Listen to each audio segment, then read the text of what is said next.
femme est découverte frappée à mort. Son mari est accusé de l'avoir assassinée. Il prétend que sa femme a été tuée par un intrus. Seules les techniques de pointe médico-légales pourraient contribuer à dévoiler la vérité. Cette affaire criminelle, une des plus retentissantes du XXe siècle, devient même un feuilleton télévisé à succès, Le Fugitif. Pour certains, c'est une erreur judiciaire.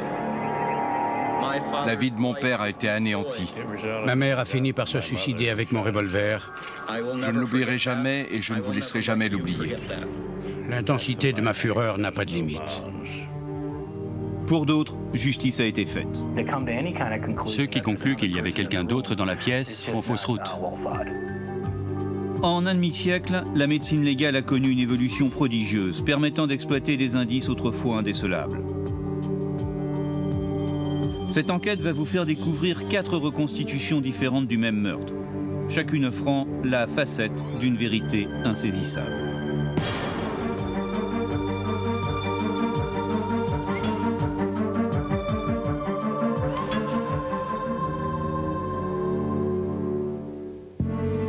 « 6h05, le 4 juillet 1954.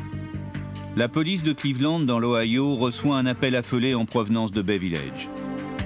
L'appel vient du domicile de Sam Shepard, un médecin réputé. À leur arrivée, les enquêteurs découvrent un meurtre épouvantable. Marilyn, la jeune épouse de Shepard, a été frappée à mort et gît dans une mare de sang. Sam Jr., le fils unique de Sam et Marilyn Shepard, a 8 ans quand sa mère est assassinée. Il est le seul témoin présent sur les lieux la nuit du crime. Je me souviens juste d'avoir été réveillé par 2 adultes dans ma chambre. Un policier m'a empêché de regarder dans la pièce où le crime avait eu lieu. Heureusement, je n'ai rien vu. Ensuite, ils m'ont porté au bas des escaliers, puis on est sorti de la maison. Sur le pas de la porte, j'ai compris que mon univers était en train de basculer. À ce moment précis, j'ai senti que j'avais tout perdu. Le garçon de 8 ans n'a rien vu, rien entendu.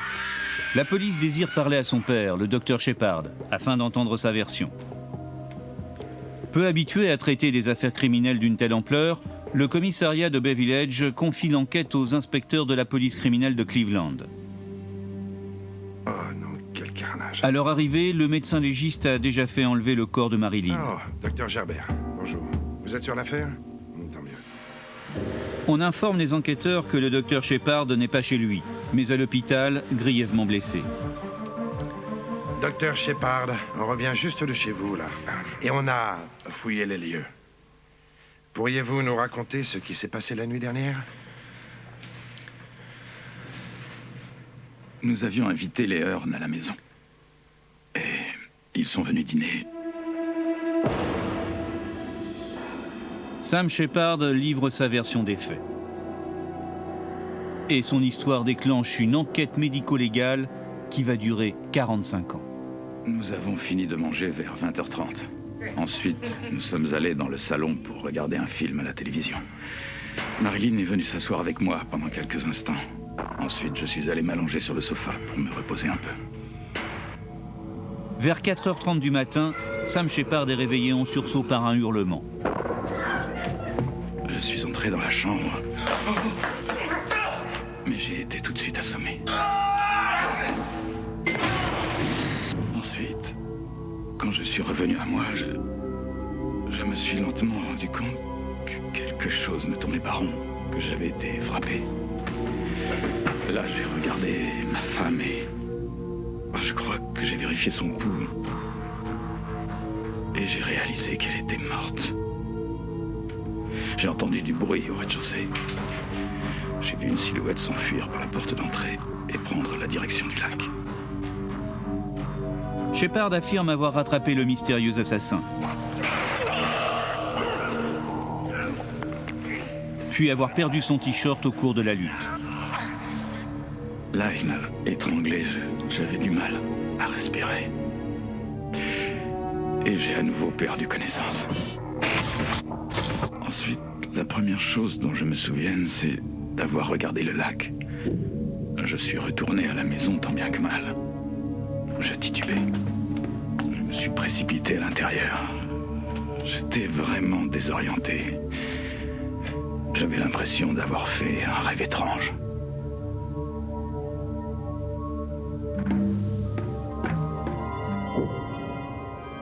Les enquêteurs retournent sur le lieu du crime pour trouver des indices laissés par le mystérieux meurtrier.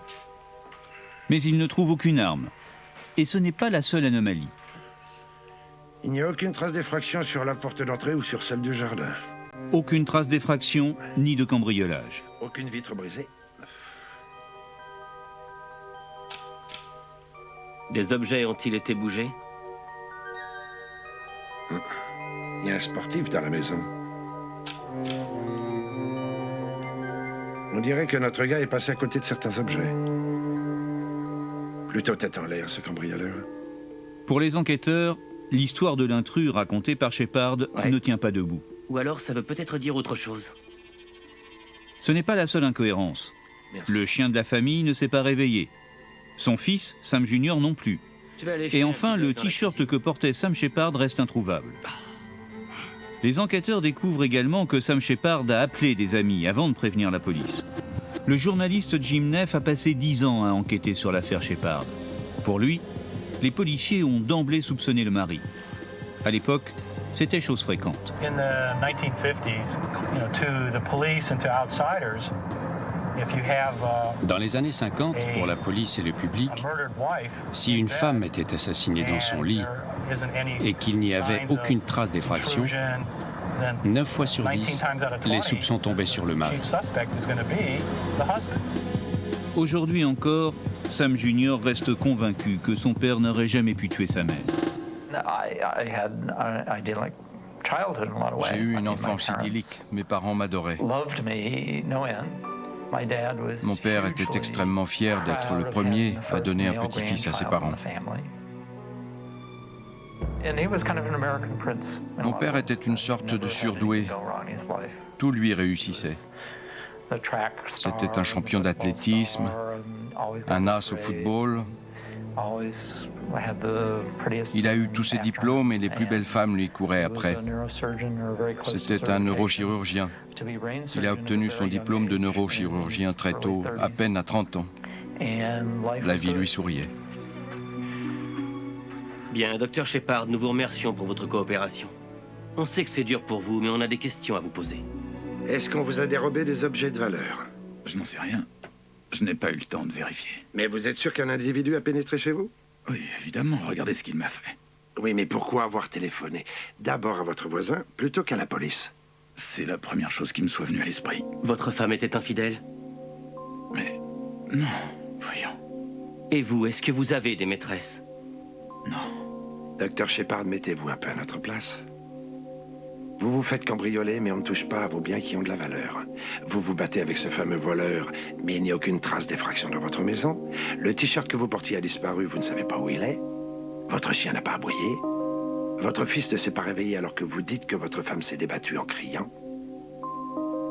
Je ne sais pas ce qu'en pense mon collègue, mais moi je crois que vous avez tué votre femme. Les policiers croient tenir le coupable. Et l'autopsie médico-légale va leur fournir un élément supplémentaire. Le médecin légiste dénombre 35 blessures, dont 15 fractures du crâne. Les mains meurtries de la victime montrent qu'elle a opposé une résistance farouche à son agresseur. Il découvre par ailleurs que Marilyn était enceinte de 4 mois.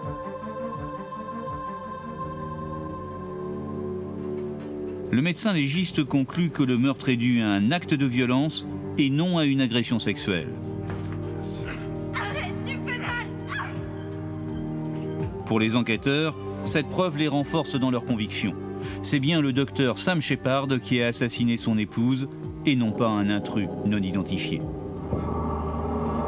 3 semaines après l'assassinat de Marilyn Shepard, le docteur Shepard est arrêté et inculpé de meurtre. L'histoire du beau médecin jugé pour l'assassinat de son épouse, alors qu'il accuse un inconnu, suscite les passions à travers tous les États-Unis. Les journalistes affluent de toutes parts à Cleveland. Ils flairent le scoop en apprenant que Sam Shepard trompait son épouse. When the element of sex Dès que cet élément sexuel s'est ajouté à l'affaire, les journalistes de la télé et de la presse écrite sont devenus hystériques. C'était le triangle classique de l'amour. L'affaire était soudain bien plus croustillante qu'un simple meurtre. Voici l'ancien palais de justice avec sa prison et son commissariat. Quand Shepard arrivait au tribunal, les gens venus de loin se postaient derrière ces clôtures juste pour apercevoir cette nouvelle célébrité. Cette affaire est sidérante. C'est la première fois que la télévision a provoqué une telle hystérie médiatique. Ça a révolutionné les journaux télévisés.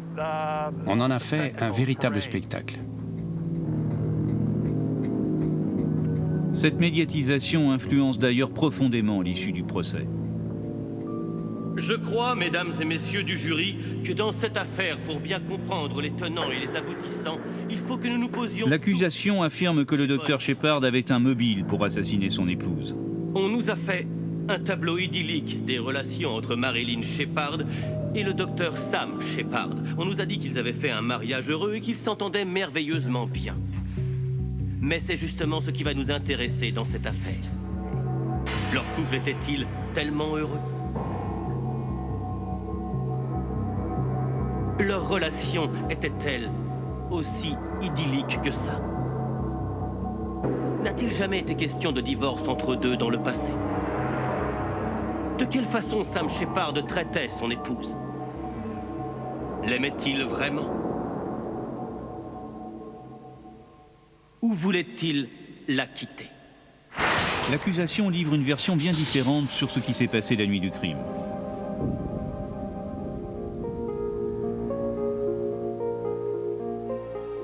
Le dîner, décrit comme chaleureux par Sam dans son témoignage à la police, n'aurait pas été aussi amical qu'il l'a prétendu.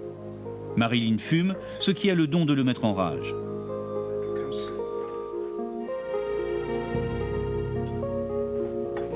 Ce soir-là, Sam boit beaucoup et finit par s'assoupir sur le canapé. Il se réveille au petit matin.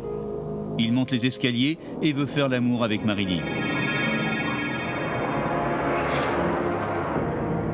Ne me touche pas! Lâche-moi! Ferme-la! Sam, ferme-la! Tu me fais mal! Chef! Ferme-la! Mais celle-ci refuse. Tu me dégoûtes! Tu me fais vomir! Tu n'es qu'un sale porc!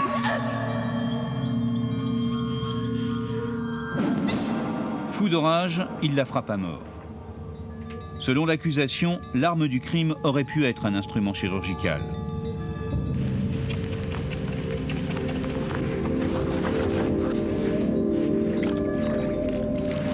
Sam se rend ensuite au bord du lac pour se laver avec son t-shirt. Puis il dévaste sa maison pour faire croire à un cambriolage. Quant à ses blessures, l'accusation affirme que celles qu'il ne s'est pas infligées lui-même proviennent de la lutte avec Marilyn. Pratiquement aucune preuve médico-légale n'est fournie au cours du procès. Et l'accusation soumet Sam Shepard à un interrogatoire impitoyable. Que s'est-il passé ensuite? Où est passé votre t-shirt? Pourquoi votre chien n'a-t-il pas aboyé? Le docteur ne pouvait que répondre « je ne sais pas, je l'ignore, je ne sais pas ». Quand on additionne tous les « je ne sais pas », les noms et les réponses négatives, il y en a 150. Cela donnait l'impression qu'il cachait quelque chose, qu'il fuyait les détails. L'accusation produit alors un témoin du nom de Susan Hayes. Elle confirme que Sam est un menteur. Le médecin aurait très bien pu tuer son épouse tout simplement pour vivre avec elle. Et où étiez-vous cette fameuse nuit? Chez les Miller. Et où le docteur Shepard a passé la nuit? Chez les Miller aussi. Entreteniez-vous une relation avec le docteur Shepard? Est-ce que vous avez des maîtresses? Non. Oui. Pendant la période où vous avez fréquenté le docteur Shepard, avez-vous discuté d'un possible divorce de sa part? Eh bien, il disait qu'il aimait beaucoup sa femme. Sauf que ce n'était plus de l'amour charnel, plutôt de la tendresse. Alors oui, il parlait de divorcer. Soudain, il n'apparaît plus seulement comme un menteur, mais comme un coureur de jupons. Et dans l'esprit de l'Amérique profonde des années 50, un Don Juan pouvait très bien décider d'éliminer une épouse devenue gênante. Donc, mesdames et messieurs du jury, le docteur Sam Shepard et mademoiselle Hayes avaient des relations sexuelles à l'arrière d'une voiture ainsi qu'ailleurs. Est-ce que vous croyez que Sam Shepard respectait sa femme pour agir ainsi? Si l'accusé est une personne qui ose mentir sous serment pour protéger la réputation de sa maîtresse, ce qu'il vient d'admettre, alors il va nous mentir à nouveau pour échapper à la justice. Je n'ai pas eu la chance de connaître Marilyn Shepard, mais au vu des différentes dépositions, il est clair que c'était une belle et brillante jeune femme et qu'elle ne méritait en aucun cas cette fin, assassinée par la main de Sam Shepard au matin du 4 juillet. Le procès de Sam Shepard s'achève en décembre 1954. Après 5 jours de délibération, le juge lit le verdict du jury face aux caméras de télévision.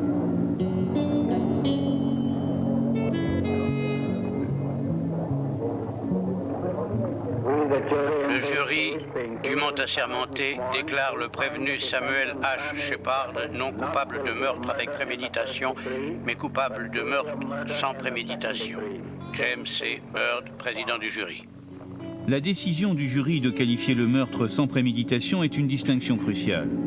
Sam Shepard échappe ainsi à la chaise électrique. Dorothy Kilgallen, célèbre journaliste du New York Times, est consternée. Selon elle, les médias de Cleveland ont empoisonné le procès. J'ai été abasourdi par ce verdict. L'accusé méritait sûrement cette peine, mais celle-ci avait été donnée sans la moindre preuve. C'était terrifiant. Le docteur Shepard avait peut-être bien assassiné sa femme au matin du 4 juillet. Mais le ministère public de l'État de l'Ohio avait autant prouvé la culpabilité de cet homme que l'existence des petits hommes verts sur la planète Mars. Sam Shepard est condamné à la prison à perpétuité pour le meurtre de son épouse. Le dossier semble clos.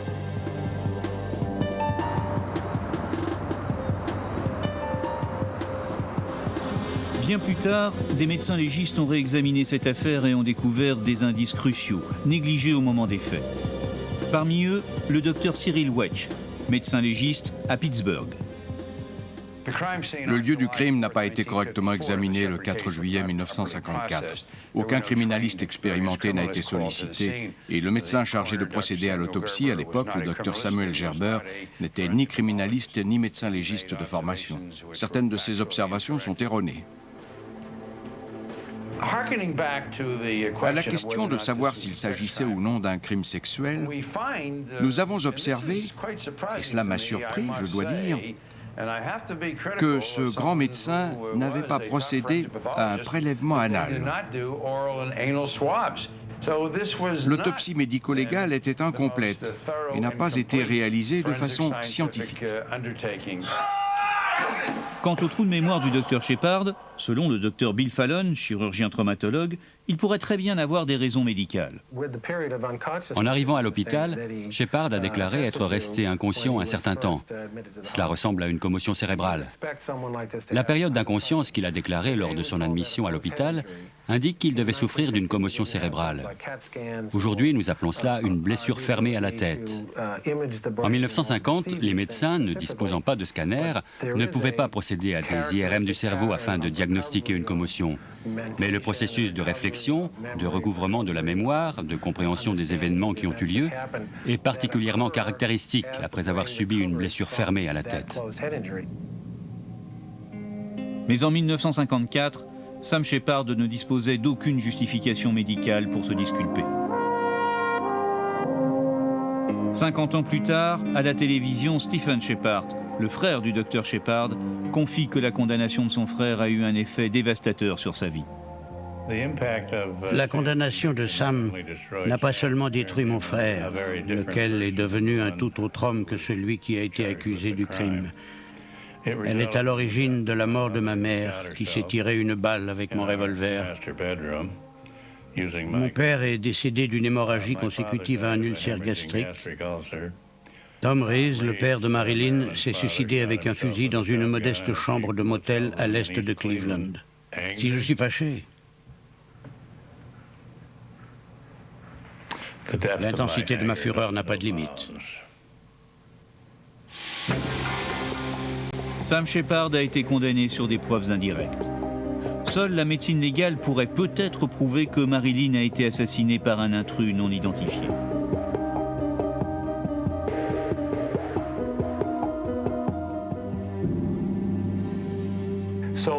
Dès la fin du procès, la famille a fait ce qu'elle aurait dû faire durant le procès pour assurer la défense, c'est-à-dire engager le meilleur expert médico-légal de l'époque, le docteur Paul Kirk.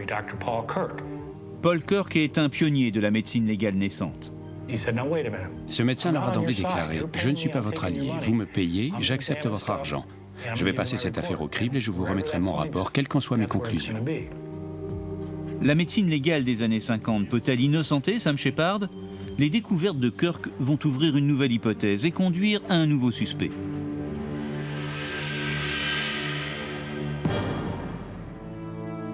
En janvier 1955, 6 mois après le meurtre, l'expert arrive pour la première fois sur le lieu du crime. Tout est intact, rien n'est bougé. L'enquête du Dr Kirk peut débuter.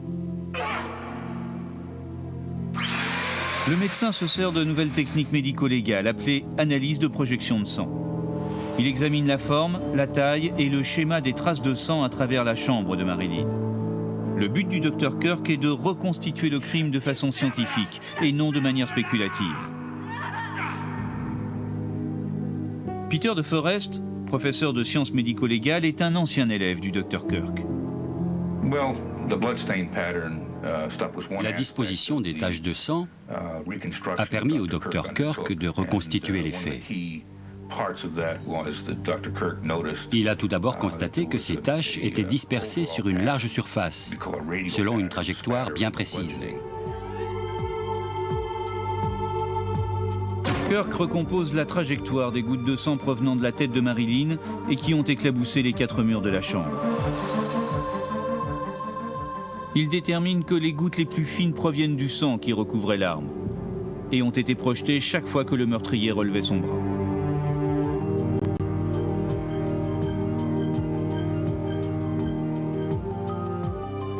Ces gouttes révèlent 2 autres éléments cruciaux. Premièrement, le tueur devait être couvert de projections de sang. Or, Sam Shepard ne l'était pas. Deuxièmement, l'assassin était gaucher. Or, Sam Shepard est droitier. Et ce n'est pas tout. Kirk découvre autre chose. Le Dr Kirk a remarqué une goutte plus large et de forme différente, qui ne semblait pas être à sa place. Il s'est dit qu'elle provenait peut-être de l'assassin. Le Dr Kirk se souvient qu'une dent de Marilyn a été cassée durant l'agression. Il émet l'hypothèse que Marilyn a mordu son agresseur. Or, le Dr Shepard n'avait pas de blessure ouverte. Ce sang proviendrait-il d'une tierce personne? Sam Shepard serait-il innocent? Paul Kirk s'intéresse ensuite à une traînée de sang sur l'escalier. La police avait conclu qu'elle provenait du sang dégoulinant de l'arme. Au moyen d'une expérience, Kirk démontre que les taches auraient dû diminuer en taille si elles avaient réellement dégouliné d'un objet. Or, celles présentes sur l'escalier étaient toutes de dimensions semblables. Kirk analyse le sang. Il existe 4 groupes, O, A, B et AB. Le sang de l'escalier est du groupe O, le même que celui de Marilyn. Mais des analyses approfondies prouvent que ce n'est pas celui de la victime. Quant à Sam Shepard, lui, il est du groupe A. Le Dr Kirk conclut que ces gouttes proviennent d'une tierce personne, une découverte essentielle. Kirk est convaincu que le meurtre est dû à une agression sexuelle. Grâce au rapport médico-légal détaillé du Dr Kirk, les pièces du puzzle s'emboîtaient logiquement. Soudain, la version de Sam Shepard était validée scientifiquement après l'interprétation physique des indices par un expert. Les conclusions du Dr Kirk présentent une version radicalement différente des faits.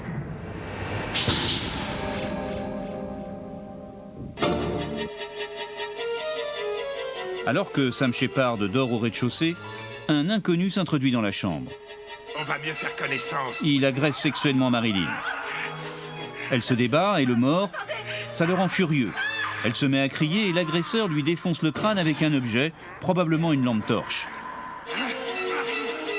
Le docteur Shepard alors surgit. Les 2 hommes se battent et le tueur s'enfuit. le docteur Kirk redonne l'espoir à Sam Shepard d'être bientôt libéré. Ce rapport est extraordinaire. Il démontre point par point mon innocence.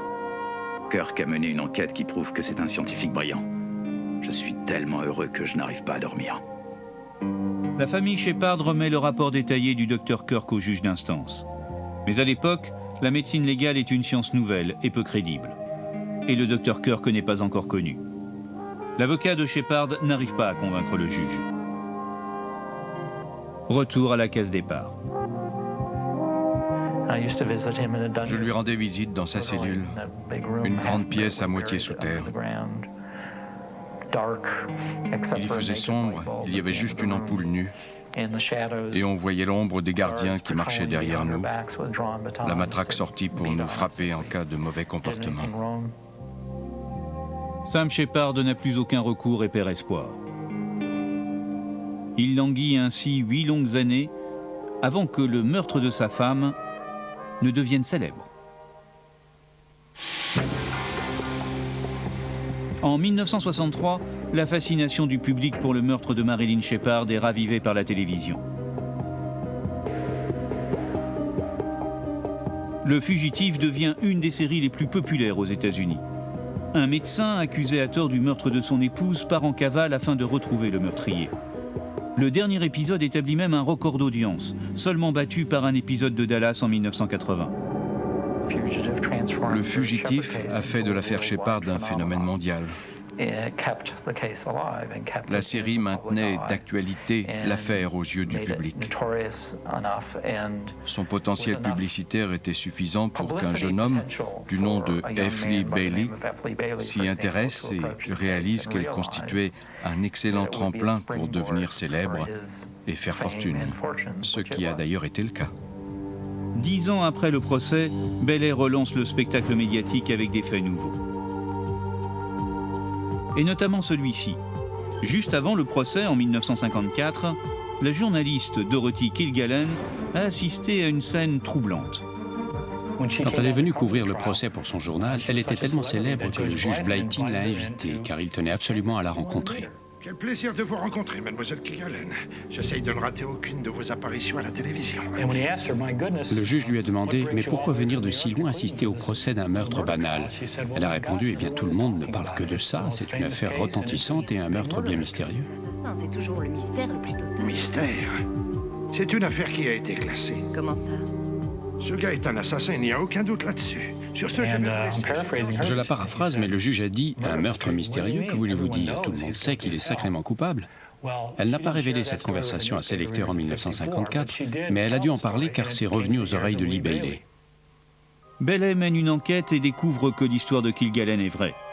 Il porte alors l'affaire devant la presse. Le parti pris du juge est la faute de procédure que Bailey cherchait. Nous avons déposé un recours en habeas corpus afin d'exiger la libération de Sam Shepard, dont les droits constitutionnels ont été violés. Le recours a été examiné par le juge Carl A. Wyman de l'Ohio du Sud. Il a estimé que le juge du procès Shepard avait été partial et n'avait pas été juste envers Sam. Et d'autre part, qu'il n'avait pas fait régner l'ordre dans la salle d'audience. En 1964, 10 ans après le meurtre de Marilyn, Sam Shepard est libéré. Il est furieux et amer. Cela vous a coûté combien? 10 ans. Et financièrement? L'argent ne ressuscitera pas ma mère. Combien cela coûterait-il pour la faire revenir? Et mon père? Mon beau-père? Bizarrement, il n'évoque pas son épouse assassinée. Mais Shepard n'est pas totalement libre. L'État de l'Ohio décide de le rejuger. En 1966, après 2 années d'une attente pénible, Shepard comparaît une deuxième fois devant le tribunal pour le meurtre de sa femme. Bien sûr. Je pense pouvoir prouver ma totale innocence. Le premier procès était accablant pour Shepard. 10 ans plus tard, à l'inverse, la défense a accumulé les preuves médico-légales. Et le jury découvre des faits déterminants. Tout d'abord, l'assassin est gaucher. Ensuite, le sang sur l'escalier n'est ni celui de Sam, ni celui de Marilyn, mais appartient à une tierce personne. Tout comme certaines taches de sang sur les murs. Enfin, le meurtre de Marilyn résulte d'une agression sexuelle et non d'un mari déchaîné. Les preuves médico-légales supplantent cette fois le scandale sexuel et Shepard recouvre enfin la liberté. Il reprend son ancien métier de chirurgien. Mais les 10 ans de prison l'ont profondément ébranlé. Il buvait trop de vodka, 1 litre par jour minimum. Il était devenu alcoolique. 2 de ses patients meurent en cours d'opération. Il est radié de l'ordre des médecins. Il prenait probablement des stimulants pour se lever le matin et des sédatifs pour s'endormir. Sa propre famille ne le reconnaît plus. Quand il nous rendait visite, il lui arrivait de cogner sur les murs de frustration et de rage. Alors je lui disais « Bon, allez, ça suffit, bonsoir ». En 1970, 4 ans après sa libération, Shepard meurt totalement brisé. Il a tout juste 46 ans.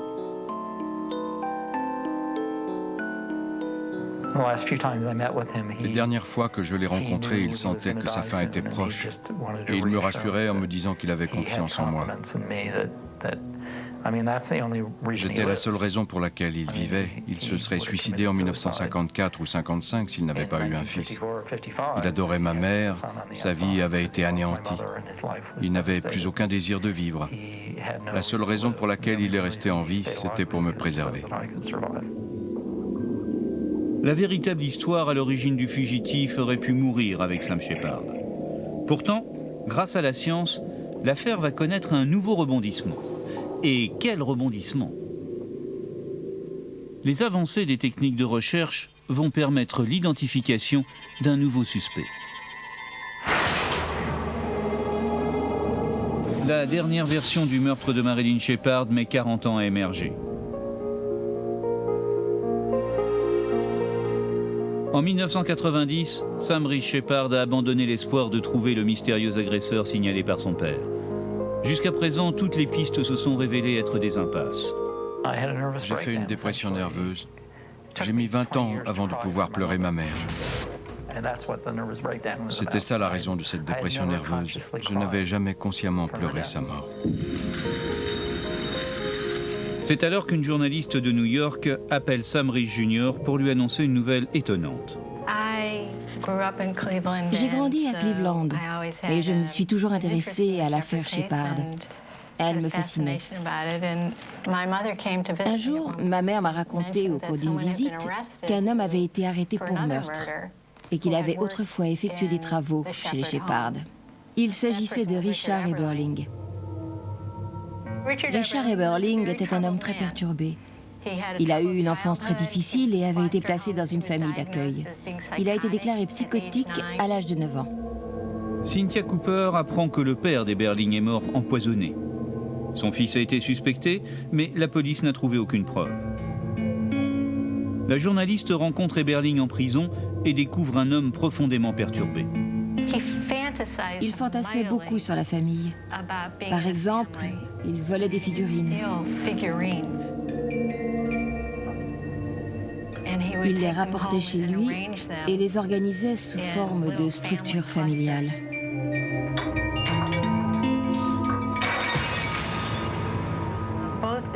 Richard Eberling était inquiétant, autant dans sa correspondance que par son attitude.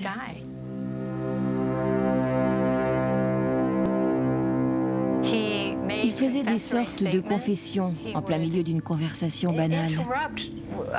Un jour, alors qu'on parlait, il a soudain demandé pourquoi les femmes se défendent-elles quand on les viole.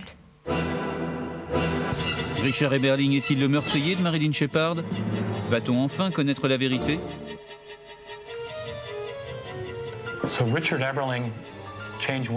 Chez les Shepard, Eberling a changé les fenêtres. Il lavait des carreaux et faisait toutes sortes de petits travaux. Quand je l'ai interrogé, il était obsédé par Marilyn. Il la considérait comme la mère parfaite qu'il n'a jamais eue. Il la voyait presque comme une vierge, un symbole de pureté. Et en même temps, il lui reprochait ses pantalons trop moulants. En fait, l'image qu'il avait de Marilyn Shepard trahissait la dichotomie classique de la vierge et de la putain. En 1959, Eberling est arrêté pour cambriolage. La police découvre chez lui des bagues appartenant à Marilyn Shepard. Il reconnaît les avoir volés en ajoutant qu'il pourrait aussi avoir laissé son sang sur le lieu du crime. L'enquêteur lui demande alors de but en blanc, « Pourquoi y avait-il du sang à vous là-bas » Richard Eberling répond, « Eh bien, je me suis coupé en installant la double fenêtre. En voulant glisser une vitre, je me suis coupé et j'ai répandu du sang à travers toute la maison. » Et donc, en 1959, alors qu'on le retrouve avec des bagues de Marilyn Shepard, obsédé par elle, il raconte que son sang est dans toute la maison et invente aussitôt une histoire pour justifier ces taches de sang. Mais en 1959, l'affaire Shepard est déjà jugée et Eberling est relâché. Près de 3 décennies plus tard, Richard Eberling est impliqué dans le meurtre d'une femme âgée. Pour Jim Neff, les images du crime ressemblent étrangement à celles du meurtre de Marilyn Shepard. Quand on observe les photos du lieu du meurtre, elle est étendue sur le lit, sa chemise de nuit est relevée, le sexe est découvert et les murs sont couverts d'éclaboussures de sang. J'ai donc été frappé par l'extraordinaire ressemblance entre les photos des lieux du crime de Marilyn Shepard et de Myrtle Frey. Le docteur Sam Shepard avait décrit le meurtrier avec une chevelure épaisse. Ce n'est pas le cas d'Eberling. Mais lors de son arrestation en 1987, la police découvre qu'Eberling utilise souvent des perruques pour commettre ses forfaits. Quand on lui demandait de décrire la scène du crime, il était capable de fournir une description très précise en donnant des détails non révélés par la presse. Il était capable de décrire l'endroit avec une telle intensité, comme seul quelqu'un connaissant les lieux aurait pu le faire.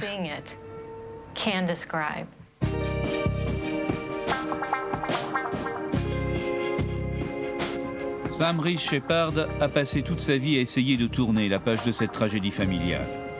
En apprenant l'existence d'indices accusant Eberling, il se sent contraint de ressusciter le drame qui a anéanti sa vie. Il décide d'attaquer en justice l'État de l'Ohio pour l'emprisonnement arbitraire de son père. D'un point de vue légal, mon père était toujours souillé par la condamnation abusive. L'avocat Terry Gilbert accepte de défendre la plainte déposée par Sam Jr. Il y avait tant de choses à examiner. La psychologie médico-légale, les analyses médico-légales des traumatismes, de l'ADN, des éclaboussures de sang, des blessures corporelles. Quand on considère tous ces aspects, il est clair que c'est une tierce personne qui a tué Marilyn Shepard. La médecine légale a beaucoup évolué et pourrait peut-être permettre d'analyser l'ADN des indices de l'affaire Shepard. Mais le sang trouvé sur le lieu du crime est vieux de 40 ans. Et l'espoir est mince que l'ADN contenu dans le sang ne se soit pas dégradé avec le temps. Le médecin légiste qui a effectué l'autopsie à l'époque est décédé. Mais sa famille a gardé les échantillons de Marilyn dans un coffre. Un coup de chance. L'ADN se conserve mieux en milieu sec. Le docteur Mohamed Tahir, spécialiste de l'ADN, analyse les vieux indices. Et il fait 3 découvertes étonnantes. Le prélèvement vaginal de Marilyn contient du sperme. Le médecin légiste ne l'avait pas décelé en 1954. Grâce à l'ADN de Sam Shepard, isolé sur des timbres de lettres d'amour écrites à sa femme, Mohamed Tahir établit que le sperme retrouvé n'est pas celui de Sam. Il analyse également le sang de la tache mystérieuse sur le mur. Son ADN correspondrait-il à celui de Richard Eberling? Le docteur Tahir répond avec une grande prudence. Mes analyses d'ADN ne permettent pas de dire qui l'a tué ou qui ne l'a pas tué. La seule chose que je puisse affirmer, c'est que les taches de sang ne proviennent ni de Sam, ni de Marilyn. Les gouttes de sang sur l'escalier n'appartiennent ni à Sam, ni à Marilyn. Les taches de sang sur le pantalon de Sam non plus. On ne peut pas exclure Eberling. Il est fort possible, d'un point de vue scientifique, grâce en particulier aux analyses d'ADN, qu'Eberling ait été l'agresseur de Marilyn Shepard. Il était dans la maison quelques jours auparavant, il connaissait bien les lieux. Et d'autre part, cet homme a été par la suite condamné pour un meurtre identique sur une autre femme. 42 ans après le meurtre, le mystère est-il enfin résolu? Pour Jim Neff, ces nouvelles preuves médico-légales permettent de décrire un autre scénario du meurtre de Marilyn Shepard. Le 4 juillet, Richard Eberling se rend en voiture à Huntington Park, à proximité de la maison des Shepard. Il descend sur la plage et s'infiltre chez eux par la porte arrière. Obsédé par Marilyn, il se faufile dans le noir à travers la maison qu'il connaît bien pour y avoir travaillé.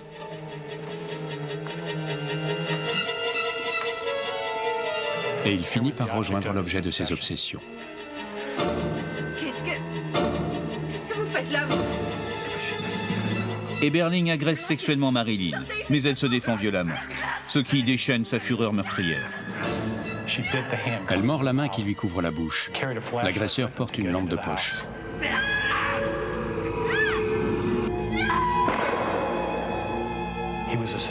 C'est un tueur sadique d'une violence inouïe qui prend plaisir à voir les gens mourir. Il l'a dit plusieurs fois au cours de sa vie. À cet instant, Sam surgit. Sam voit une forme blanche à la chevelure épaisse. Eberling l'étourdit. Sam aurait donc dit vrai en affirmant avoir poursuivi un intrus non identifié. C'était Eberling. Il le rattrape sur la plage.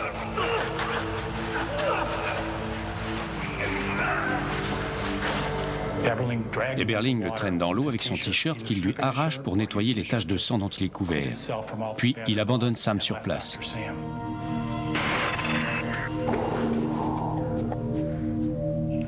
Si Richard Eberling avait été jugé pour ce meurtre, ou si on l'avait simplement interrogé sur les faits, je suis certaine qu'il aurait été déclaré coupable. Tous les indices l'accusent. Sam Reese Shepard pense avoir enfin mis la main sur le meurtrier de sa mère. Et pourtant, son combat pour la réhabilitation de son père est loin d'être terminé.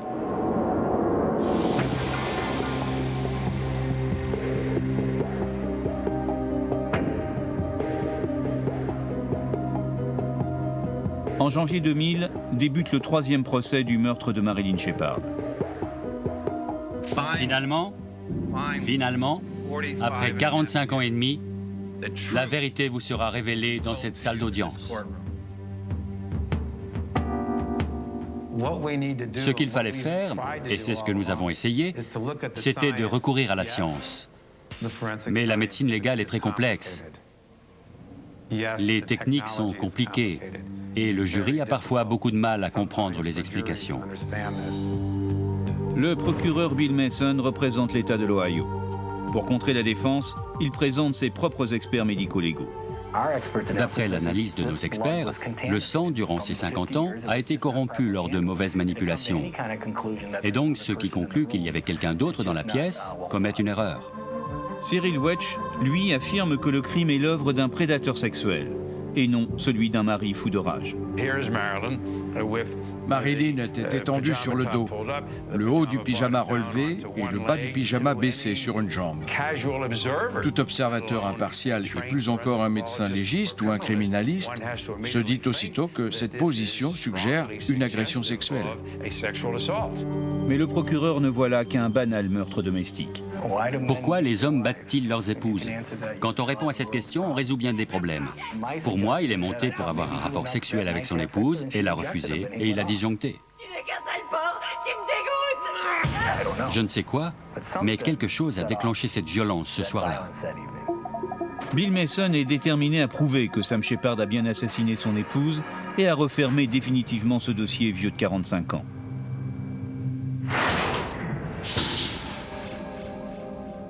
Le 3e procès débute. Les experts analysent et contestent les méthodes employées il y a un demi-siècle. Un exemple. Les procureurs avaient jusqu'à présent toujours affirmé que Sam avait simulé ses blessures. Sam Shepard est un mystificateur et un assassin. Un expert médico-légal affirme qu'en fait, c'est impossible. Pour moi, il n'est pas possible de s'infliger de telles blessures, et encore moins de les simuler, comme l'accusation l'a prétendu lors des précédents procès. Mais le procureur n'en démord pas et va jusqu'à mettre en cause la véracité des pièces fournies. La défense a prétendu qu'il s'était brisé le cou et a montré des radiographies d'un cou cassé. Le procureur de l'époque avait des doutes concernant cette fracture. Il s'est rendu à l'hôpital Bayview, il a fait prendre de nouvelles radios du cou et de la colonne vertébrale de Sam Shepard, qui ont confirmé qu'il n'y avait jamais eu de fracture. L'avocat veut convaincre le jury que Marilyn a été tuée par Richard Eberling et non par Sam. La brutalité et la violence avec laquelle l'agression a été commise sont caractéristiques d'un obsédé sexuel sadique. Quand on étudie la personnalité de Shepard, c'est ridicule de prétendre qu'il aurait pu tuer son épouse de cette façon. Eberling lui-même a parlé indirectement du crime. Je lui ai demandé pourquoi le pyjama de Marilyn Shepard avait été baissé et pourquoi son lit était en désordre. Il m'a répondu « Je ne sais pas, ça a dû se passer alors qu'elle se débattait et donnait des coups de pied. » Le docteur Mohamed Tahir présente les analyses d'ADN qui pourraient lier Eberling au meurtre. Mais l'ADN est trop dégradé pour accuser formellement Eberling. Jusqu'en 1992, l'ADN n'était pas utilisé en justice. Avant ça, les enquêteurs s'en souciaient peu et manipulaient les indices sans vraiment faire attention. D'après nos experts, au bout de 50 ans, le sang était bien trop dégradé pour être exploitable. Jim Neff a assisté au procès. Pour lui, le jury n'a pas compris les explications des scientifiques. La meilleure preuve à ce procès, c'est cette grosse tache de sang de 2 cm trouvée sur un mur à côté du lit de Marilyn. Cette tache de sang n'est pas issue d'une éclaboussure due au coup porté, elle est trop large. Des années plus tard, on a retrouvé cette tache dans un carton d'archives du docteur Kirk et elle a été analysée. C'était le meilleur argument de la défense. Le seul indice qui contenait le sang de 2 personnes, celui de Marilyn Shepard et celui d'une personne correspondant au groupe sanguin de Richard Eberling. Mais ce point a été très mal expliqué au jury. J'étais là. Les membres du jury n'ont rien compris. Ils me l'ont dit quand je les ai interviewés plus tard. C'était une occasion ratée. Mason produit alors une preuve contraire basée sur l'analyse des groupes sanguins. Kirk attribuait le sang étranger sur le mur à un groupe O spécifique, excluant Marilyn et Sam. Or, Richard Eberling était du groupe A. Donc, si Kirk ne s'est pas trompé, ce sang proviendrait d'un 4e individu. On peut toujours dire il n'a jamais été prouvé à 100% que le sang appartenait à Richard Eberling. D'accord, mais on a démontré qu'il y avait une tierce personne. Et une fois qu'on a établi ça, il est tout à fait logique de dire que Sam Shepard n'est pas l'assassin. Le jury visiblement a du mal à comprendre toutes ces analyses compliquées. Et après 4 heures de délibération, les jurys reviennent pour livrer le 3e verdict de l'affaire Shepard.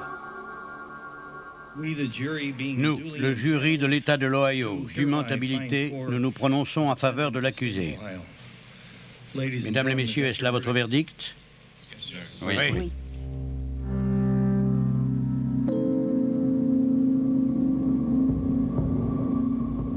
Sam Shepard, mort 30 ans auparavant, est indirectement condamné pour la seconde fois pour le meurtre de son épouse.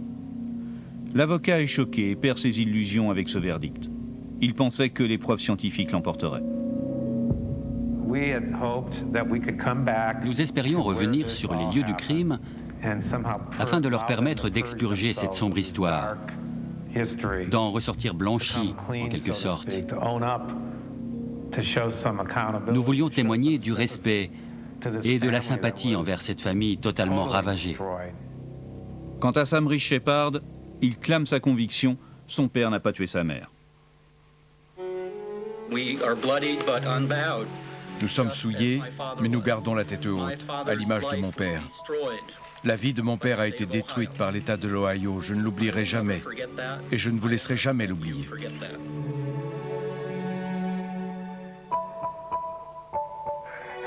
Je ne connais aucune autre affaire dans ce pays qui ait eu 3 procès.